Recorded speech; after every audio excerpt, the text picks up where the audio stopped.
नमस्कार, India superfast देख रहे हैं आप और मैं आपके साथ हूं चंदा यादव। बुलेटिन की शुरुआत करेंगे बड़ी खबर से और चुनाव से जुड़ी इस वक्त की बड़ी खबर आपको बता दें। तीसरे चरण का चुनाव प्रचार कल शाम थम चुका है। यूपी की 10 सीटों पर 7 मई को मतदान होगा, जिसमें कि संभल, हाथरस, आगरा और फतेहपुर में 7 मई को वोटिंग होनी है। इसके अलावा एटा, बदायूं और बरेली में भी 7 मई को वोटिंग होनी है। यानी कि कुल मिलाकर देश भर में 11 राज्यों के 93 लोकसभा सीटों पर वोटिंग होनी है और तमाम तैयारियां कर ली गई है। पोलिंग बूथों के लिए आज रवाना की जाएंगी पोलिंग पार्टियां। तो बड़ी खबर आपको बता रहे हैं, 11 राज्यों के 93 लोकसभा सीटों पर वोटिंग होनी है, जो कि कल होनी है और सुबह 7 बजे से मतदान की शुरुआत हो जाएगी। हालांकि समय सीमा में थोड़ा बहुत बदलाव किया गया है और देखा जाए तो जिस तरीके से पोलिंग पार्टियां हैं वो रवाना हो जाएंगे और कल शाम ही प्रचार प्रसार थम चुका था। उत्तर प्रदेश की बात करें तो कुछ जिलों में वोटिंग होनी है और high profile seat Uttar Pradesh की कुछ मानी जा रही है। इसको लेकर पहले से ही तैयारियां कर ली गई है। तो बड़ी खबर इस वक्त की आपको बता रही है। कुमार अभिषेक पॉलिटिकल एडिटर हमारे साथ जुड़ गए हैं। अभिषेक, पूरे तरीके से चुनाव प्रचार कल शाम थम चुका है और अब बारी है वोटिंग की। 11 जिलों की 93 लोकसभा सीटों पर किस तरीके की तैयारियां?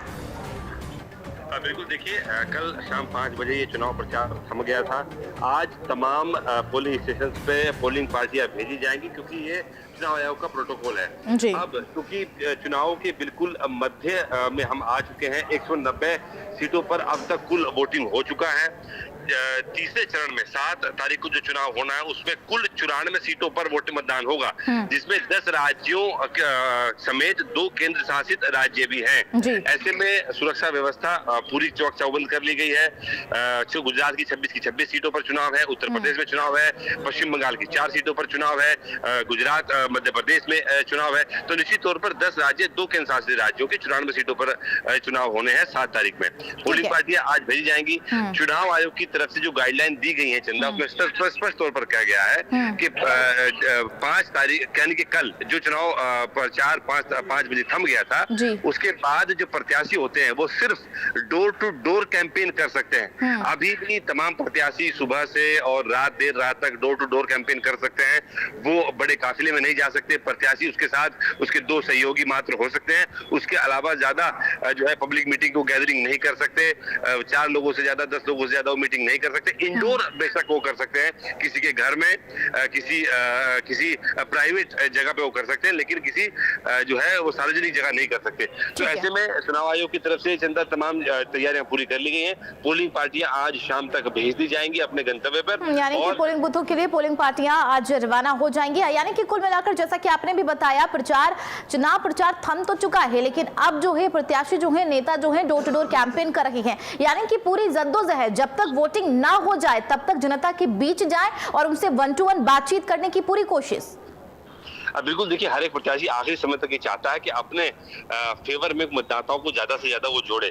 इसी कड़ी को लेकर डोर टू डोर कैंपेन प्रत्याशी करते हैं, लोगों के घर जाते हैं, वो तमाम लोगों को अपनी सरकार की नीतियां, अपनी सरकार का मैनिफेस्टो और खुद वो क्या करना चाहते हैं उस विधानसभा, उस लोकसभा के लिए ये बताते हैं। तो निश्चित तौर पर आखिरी समय तक चंदा ये जद्दोजहद प्रत्याशी और पार्टियों की तरफ से जारी रहती है कि ज्यादा से ज्यादा मतदाता जो है वो अपनी तरफ आकर्षित किए जाएं, अपनी पार्टी की तरफ, अपने सिंबल की तरफ आकर्षित किए जाए और उनको भारी संख्या में वोट दिलाया जाए। ठीक है अभिषेक, देखा जाए 2 चरण के चुनाव का मतदान खत्म हो चुका है, अब तीसरे चरण की बारी है और केंद्र शासित प्रदेश भी उसमें शामिल है। लेकिन देखा जाए 2 चरण के अगर चुनाव की बात करें तो कहीं ना कहीं छुटपुट की खबरें हमें देखने को मिली थी।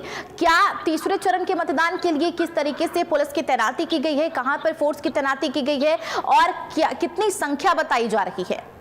ये बिल्कुल एक महत्वपूर्ण सवाल आपने किया है और जो चुनाव के अंदर जो भी हिंसा देखने को मिली है चंदा, वो ज्यादातर पश्चिम बंगाल में देखने को मिली है। पश्चिम बंगाल की 4 सीटों पर चुनाव होने हैं और इसी वजह से, क्योंकि पश्चिम बंगाल में जो बैलेट को बुलेट से लूटने का जो प्रचलन है, बम से लूटने का जो प्रचलन है, हमने पिछले चरण में भी देखा किस तरीके से बमबाजी की गई, कुछ बूथों को लूटने की कोशिश की गई। हालांकि जो केंद्रीय बल है, सुरक्षा बल है, उनकी तरफ से लोगों को खदेड़ दिया गया। तो पश्चिम बंगाल से ज्यादातर ये ये हिंसा की खबरें आती हैं, इसीलिए चुनाव आयोग बड़े फूक कर कदम रख रहा है और पश्चिम बंगाल में बहुत ही कम सीटों पर चुनाव कराए जाते हैं। जैसे तीसरे चरण में भी मात्र 4 सीटों पर माफ कीजिएगा चुनाव है।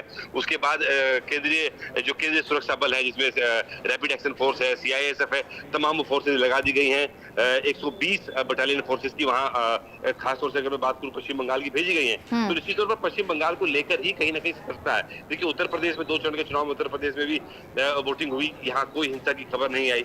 अन्य राज्यों में अमूमन हिंसा की बहुत ही छुटपुट घटनाएं होती हैं, लेकिन पश्चिम बंगाल जिस तरीके से बैलेट को लहूलुहान करने का एक वहाँ कल्चर CPIM के पुराने समय से चलता आ रहा है, वो थमने का नाम नहीं ले रहा। देखिए संदेश खाली हमने देखा किस तरीके से, और आए दिन जो वीडियो पश्चिम बंगाल से आते हैं वो भी कहीं ना कहीं चौंकाने वाले हैं, जिसमें वोटरों को धमकाया जाता है, वोटरों को अपने पक्ष में वोट देने की धमकी दी जाती है।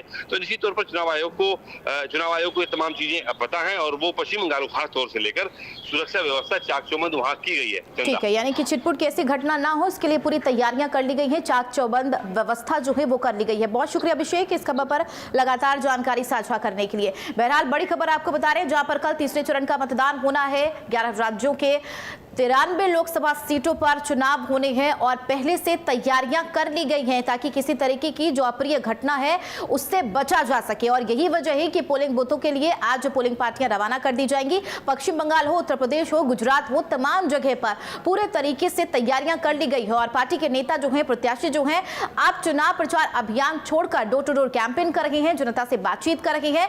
1 to 1 पूरे तरीके से कोशिश की जा रही है कि जनता का मूड जाना जा सके।